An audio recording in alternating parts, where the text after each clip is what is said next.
ડીસા નગરપાલિકા શહેરમાં સફાઈની સુવિધામાં જાળવવામાં નિષ્ફળ સાબિત થઈ રહી હોવાથી ડીસા શહેર ગંધાઈ ઉઠ્યું છે। શહેરમાં જ્યાં જુઓ ત્યાં માત્ર ને માત્ર ગંદકી જોવા મળી રહી છે। પાલિકાની આ નિષ્કાળજીના પગલે શહેરના ભાવિ સમાન વિદ્યાર્થીઓનું આરોગ્ય પણ જોખમમાં મુકાયું છે। ડીસા શહેરની સડકો અત્યારે કચરાથી શણગારવામાં આવી હોય તેવા દ્રશ્યો સામાન્ય બની ગયા છે।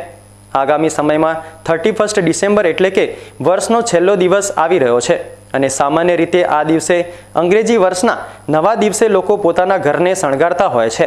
ત્યારે ડીસા નગરપાલિકાએ શહેરને કચરાથી શણગારી દીધું હોય અને શહેરની હાલત ઉકરડા જેવી થઈ ગઈ છે।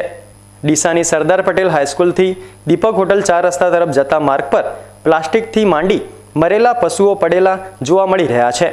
આ માર્ગ પર model school, Sardar Patel school, DNP arts and commerce college સહિત અનેક શૈક્ષણિક સંસ્થાઓ આવેલી છે અને દરરોજના હજારો વિદ્યાર્થીઓ અહીંથી અવરજવર કરી રહ્યા છે।